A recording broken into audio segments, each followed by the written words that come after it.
नमस्कार दोस्तों, स्वागत है आप सभी का मोहिनी आनंद के चैनल पे। तो फाइनली मैं जा रही थी अपनी मम्मी के घर। तो मैंने सबसे पहले तो बस में रास्ते में खाया चिप्स। हाँ, जब मैं बस में यहाँ पे 3 बजे बैठती हूँ तो रात के 3 बजे वहाँ पे उतर जाती हूँ। फिर मैं गई तो हमारे यहाँ मिथिला में तो जब भी बेटी बहू घर आती है तो कढ़ी बड़ी बनता ही है। तो मम्मी ने ये चना दाल फुला के रखा था। मैंने सोचा मम्मी अकेले अकेले बनाएगी, अच्छा नहीं लगता ना, इसलिए फिर मैंने बोला चलो मम्मी मैं हेल्प कर देती हूँ, रेसिपी तुम्हारी रहेगी, मैं हेल्प कर देती हूँ। तो हमने जीरा, गोलकी, धनिया, हींग, नमक, हल्दी पीसे हुए चना दाल में डाल दिया।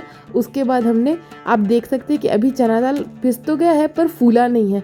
जब इसको अच्छे से फेंटेंगे ना तो ये फूल जाता है। देख सकते हैं आप लोग वीडियो में कि ये फूल करके हल्का ऊपर आ गया है। उसके बाद मम्मी ने इसे कढ़ाई में फ्राई कर दिया। ये मम्मी फ्राई कर रही थी और मैं बस खड़ी होकर के देख रही थी और वीडियो रिकॉर्ड कर रही थी। बड़ा मज़ा आ रहा था। बहुत दिनों बाद मैं अपनी मम्मी के पास वापस आई हूँ और दुर्गा पूजा है ना, इसलिए खास करके मैं अपनी माँ के पास वापस आई हूँ। तो मम्मी इधर पकौड़ी तल के रेडी कर दे रही थी। फिर मैंने पूछा अब क्या होगा मम्मी आगे। तो मम्मी ने कहा जो बचा हुआ चना दाल है उसमें हल्का सा बेसन डालेंगे और लम्स नहीं रहने देना है, अच्छे से उसे मिला लेंगे। उसके बाद आपको जितनी कढ़ी चाहिए, मतलब आपको जितना रस चाहिए, आप उतना पानी डालो। आधा लीटर, 1 लीटर, उस हिसाब से आप पानी डालो। अपने स्वाद अनुसार नमक डालो और हल्दी डालो। उसके बाद एक कढ़ाई लो, कढ़ाई में डालो तेज पत्ता, जीरा, गोटा धनिया और थोड़ा सा सरसों।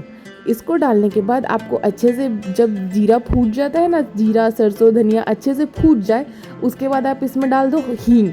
हींग का जैसे ही स्मेल आने लगे फिर डालो हरी मिर्ची और कड़ी पत्ता। बहुत ही इजी रेसिपी है। जैसे ही सारी चीज़ें चटक जाए फिर जो हमारा घोल था उसको कढ़ाई में डाल देना है। जैसे ही कढ़ाई में डालेंगे इसे चलाते रहना है क्योंकि बेसन फटना नहीं चाहिए।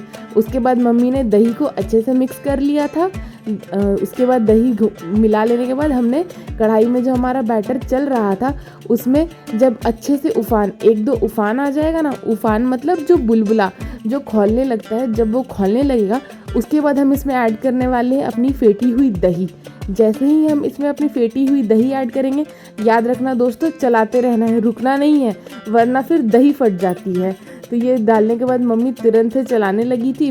फिर अगेन से, दही तो ठंडा रहता है और अगर दही खट्टी नहीं है तो हल्का सा आमचूर और हल्का सा रेड चिली पाउडर डाल देना है मिक्स करके, जो आपको खट्टा खट्टा टेस्ट देगा। बहुत यमी बनता है, एक बार ज़रूर ट्राई करना और मुझे बताना कि कैसा बना आपके यहाँ पे, ठीक है। फिर उसके बाद मम्मी ने इसे फिर से चलाने लगी। अगेन से जब एक बॉयल आ जाएगा तो हमने जो पकौड़ी तल के रखी थी ना बड़ी, उस बड़ी को हम इसमें डाल देंगे। और बड़ी को डालने के बाद ज़्यादा वेट नहीं करना है, 1 से 2 उबाल आने के बाद हम इसे ढक के छोड़ देंगे। और ढक के जैसे ही छोड़ेंगे, आधे घंटे बाद जब आकर के देखेंगे ना, ये जो बड़ी ऊपर तैर रही है ये फूल करके ऊपर तैरने लगेगी और बड़ी ही प्यारी नज़र आती है। उसके बाद मुझसे तो वेट नहीं हो रहा था कि मैं कब खाऊंगी जल्दी। फिर मम्मी ने बोला कि सिर्फ कड़ी बड़ी थोड़े देने वाली हूँ, कड़ी बड़ी के साथ मम्मी ने और कुछ भी बना के रखा था, वो आप मेरे वीडियो में देखिएगा। ये देखिए, जब ये अच्छे से उबलने लगी तो अब गैस बंद करने का टाइम आ गया था। गैस बंद कर दिया और ढक के छोड़ दिया हमने इसे। अब देखना, जब इसे उठाएंगे तो ये देखो सारी बड़ी फूल चुकी है, फूल करके ऊपर आ चुकी है। और ये इतने स्पॉन्जी, इतने इसमें हवा रहते हैं ना, जब आप खुद बना के ट्राई करोगे ना बहुत मज़ा आने वाला है। हमारे यहाँ मिथिला में तो ये वाली बड़ी बहुत चलती है। उसके बाद मम्मी ने बोला कि चलो भुजिया भी बना देती हूँ। तो मम्मी ने सारा ये सब मम्मी ही कर रही थी। तो तेल में मम्मी ने जीरा डाला, सिंपल सा आलू भिंडी और प्याज वाला जो भुजिया होता है ना वो बना दिया। ये सब मैं बस रिकॉर्ड कर रही थी। आज तो बोलो कि मेरी छुट्टी ही हो गई, मुझे पूरा रेस्ट मिला था और मम्मी बना रही थी भुजिया। उसके बाद क्या करना है, सिंपल सा इसमें हल्का सा हल्दी डालो, नमक डालो और ढक करके वेट करो। हमारे यहाँ तो जब तक ये आलू में ब्राउन ब्राउन बोलते हैं ना, दाग ना आ जाए, तब तक हम लोग इसको भुजिया मानेंगे ही नहीं। देखिए हल्का हल्का सा हमारी भिंडी और आलू में आपको दाग दिखने लगेगा। अब लास्ट में ऐड करना है प्याज। बहुत सारे लोग पहले भी ऐड कर देते हैं, बट आप चाहो तो लास्ट में ही ऐड करो ना, तो वो प्याज का ना एक सौटे वाला फ्लेवर आता है, वो भी बड़ा अच्छा लगता है। ये देखिए, मैं बस अपने हाथ दिखा रही थी आप लोगों को, क्योंकि आज मैं कुछ भी नहीं कर रही थी, कुछ भी नहीं बना रही थी, बस थोड़ा मोड़ा मम्मी का हेल्प कर रही थी और रिकॉर्डिंग कर रही थी।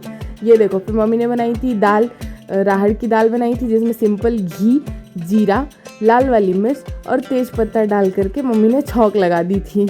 देखिए बड़ा अच्छा लग रहा था। घर आके तो आज इतनी खुशी मिल रही थी ना मुझे, मैं आप लोग को बता नहीं सकती।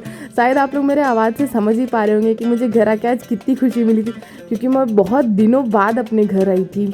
उसके बाद सब कुछ रेडी हो चुका था, तो ये मम्मी प्लेट लगा रही थी, जिसमें सबसे पहले मम्मी ने चावल रखा, भुजिया रखी, सूखी हुई बड़ी भी निकाली थी, वो भी खाने में बहुत मज़ा आता है। फिर एक कटोरी में दाल और एक कटोरी में कड़ी बड़ी, हमारे तरफ से इसे कड़ी बड़ी ही बोलते हैं, पंजाब सब में शायद कड़ी पकौड़ा बोलते हैं। फिर मम्मी ने थोड़ा सा अपना बनाया हुआ अमड़ा का अचार डाला और ये मेरी थाली हो चुकी थी ready. Like share subscribe, thank you.